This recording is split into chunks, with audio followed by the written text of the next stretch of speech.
I am going to pick for my bad point. It's actually going to be a little bit counterintuitive, but believe it or not, normally I don't overreact to single tournament results. Single tournament results are one thing on it, but I think if you look at the last like 2 or 3 events, I think you have started to see some cracks in Na'Vi, and I think Na'Vi is heading into this RMR/Major with some danger signs. Like, this is like ominous shit, because it's one thing, right? Look, I can easily look and go, they were in every final. I'm sure they're a bit burned out, you know. By the way, everyone's been prepper for them. This is easily not only the most watched, but the most studied team in Counter-Strike. And also, now we know all their players, we know the maps they're going to, right? There's a million factors you can give, but the point is, if you look in the history of Counter-Strike, having your big, like, blip right before the major is a really bad sign. That is really fucking bad. Like, it's already dodgy enough when you're on a hype, a peak, and you go into the major and then you can underwhelm. In this kind of setting, if you start slowing that, I mean, I'm assuming you'll get through the RMR, but if you start slow at the major, every team there's gunning for you, remember? You're the ultimate scalp to take. You can even argue, by the way, you're actually, in some ways, a less intimidating scalp. Like, if I play Vitality,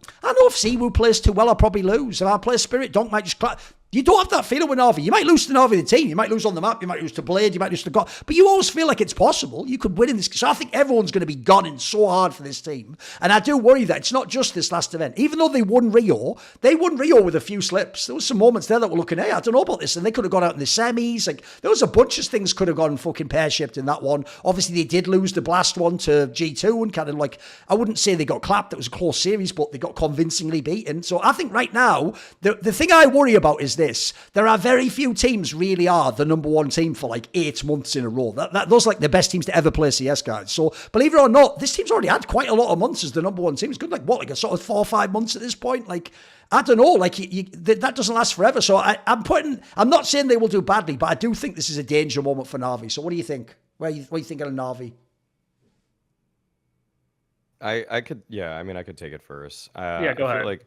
I feel like I'll address 2 things here. The first that you brought up is that before getting into Na'Vi, I feel like with the single tournament analysis, it's something where I've actually kind of had to sort of shift my perspective back and forth a little bit, because when I was coming into the space, I felt like I took the whole of the calendar and sort of graded a team's year kind of on how well they did in it.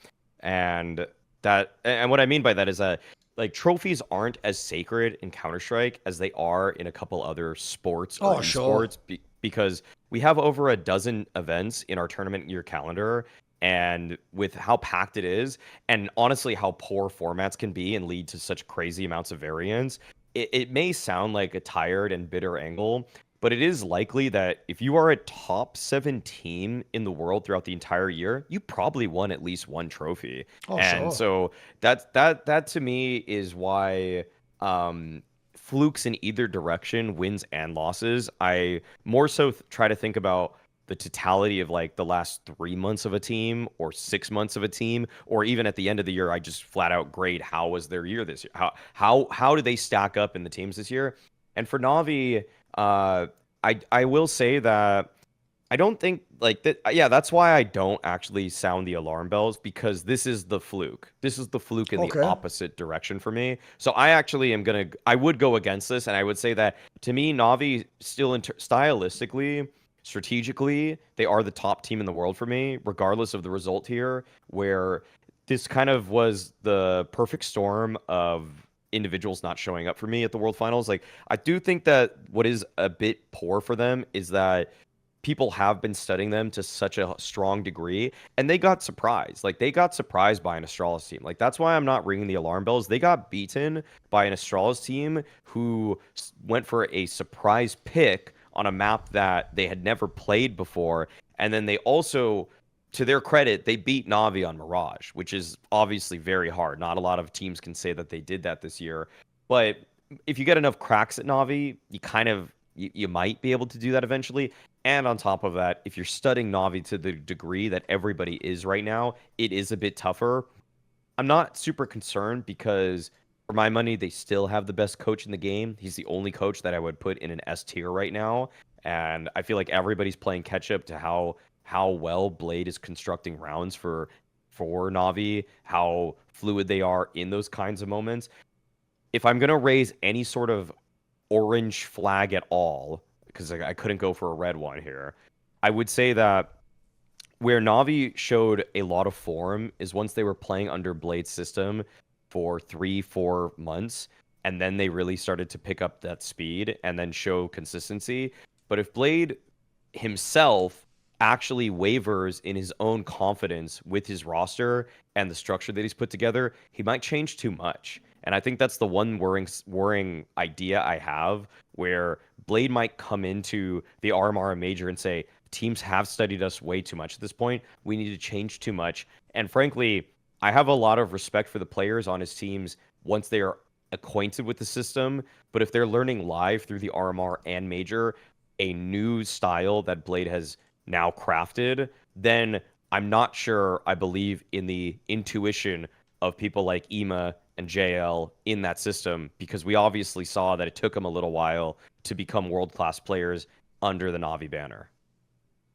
I do think like I would raise even less of an orange. I'd raise like a yellow flag or like a magenta flag or something, because I do think to an extent the Singapore result was an aberration.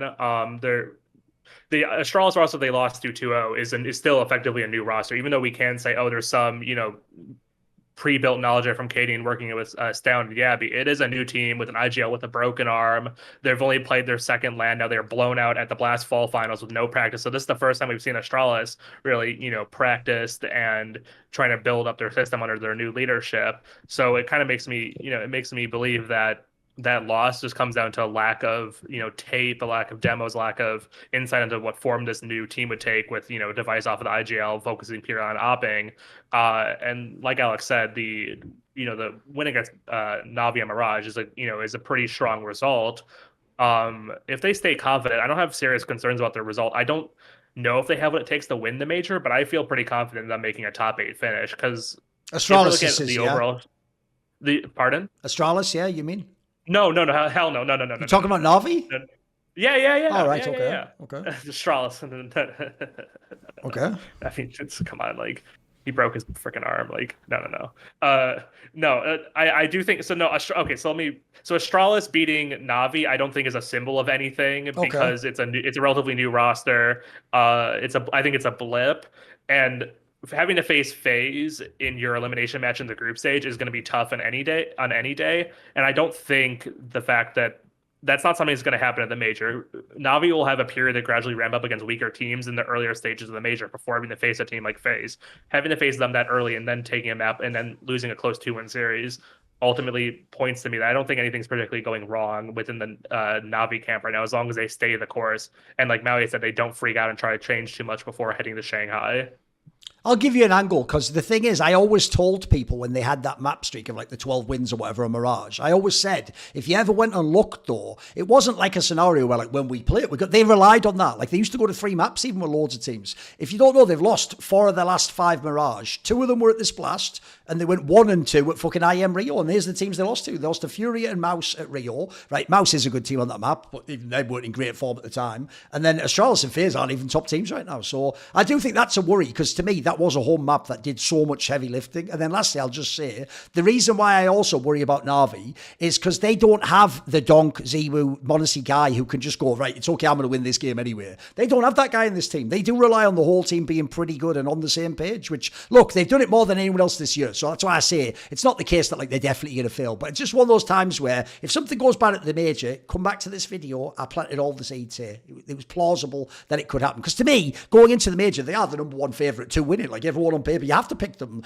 On paper, it looks like they should be like a lock for like semis at a minimum, but I get scared they're going to go out in like the round of 8 or something. This is what I'm worried about, so we'll see. See more cool, funny, interesting clips based on topics from my content? Well, subscribe to this channel then, or, be a pleb and don't.